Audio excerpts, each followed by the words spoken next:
In 1974, one man's secret turned Halloween night into a mystery that would haunt a town forever.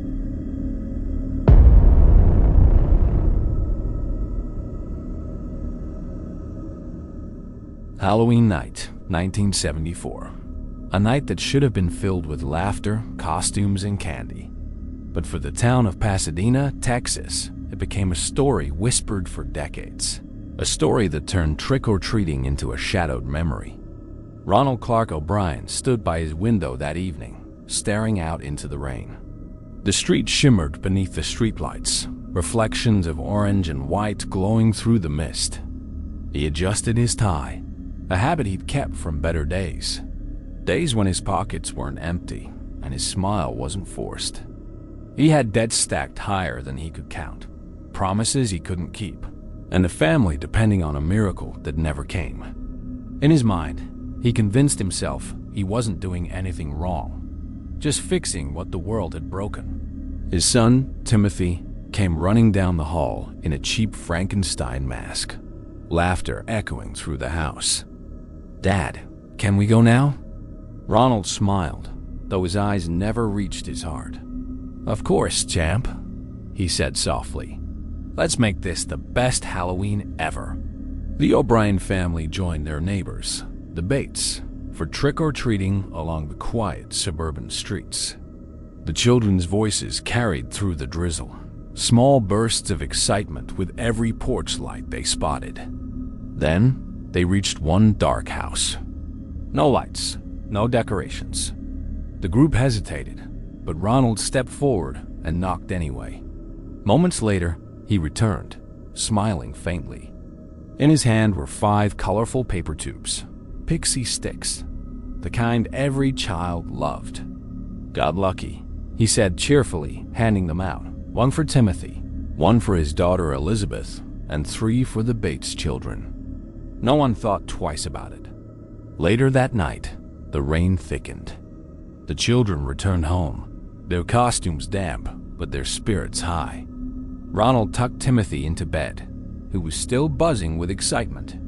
"Just one more, Dad," Timothy said, holding up the pixie sticks. Ronald hesitated for a moment, then nodded. "Sure, son, but only a taste."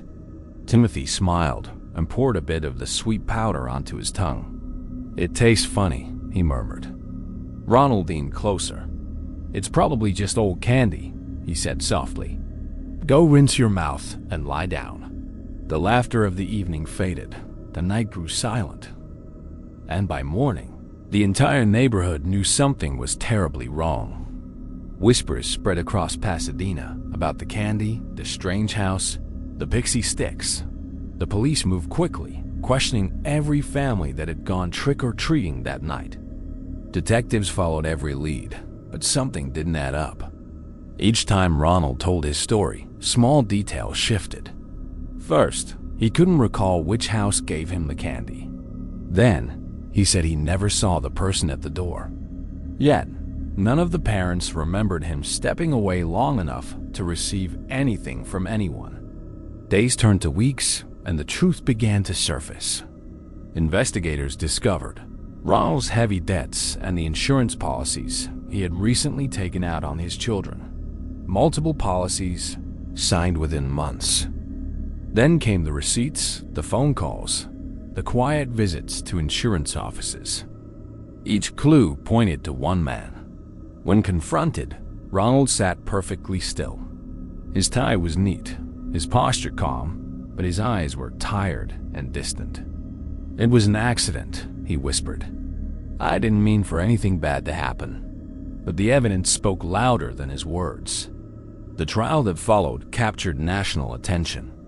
Pasadena had never seen such crowds. Reporters lined the courthouse steps, headlines filled the papers, and the town's heart broke again and again as the story unfolded. Ronald Clark O'Brien, once seen as a devoted father and church volunteer, had become something else in the public eye. A man whose choices turned a night of joy into one of sorrow. Throughout the proceedings, he maintained his innocence. "It was the candy from that dark house," he repeated. "Someone wanted to harm the children." but no such person was ever found. No house matched his description, and in the end, the jury saw the truth behind the fog. Years passed, and the story of that night became legend. The Candyman tale every parent whispered before Halloween. Towns across the country changed their traditions. Candy was inspected, parents grew cautious, and the innocence of trick-or-treating faded just a little. In 1984, Ronald Clark O'Brien faced the final chapter of his story. His name would forever be tied to the night he claimed he only wanted to make the best Halloween ever. But what lingered wasn't just his crime, it was the fear he left behind. The idea that even the sweetest things could hide shadows. Years later, a local teacher named Ellen Reeves stood by her classroom window, watching children parade in their costumes. She had been a young girl in Pasadena in 1974. Her parents had thrown away all her candy that year. She never forgot the chill in her mother's voice when she said, "Not tonight, honey. Not this Halloween." Every year since, Ellen lit a single candle by her window, not for Ronald, but for the innocence that vanished with him, and the laughter that never quite returned to the autumn air. And so, the legend endured. The story of the Candyman of Pasadena, a reminder that darkness doesn't always come from strangers in masks. Sometimes it wears a familiar face and smiles beneath the porch light. Years later, the legend of the candy mystery of 1974 still lingers like a whisper in the wind. Parents double-check every wrapper, every sweet, every smile from a stranger. Not out of fear, but out of memory. Because sometimes, the scariest stories aren't told by monsters in masks. They're written by ordinary people hiding secrets behind a smile.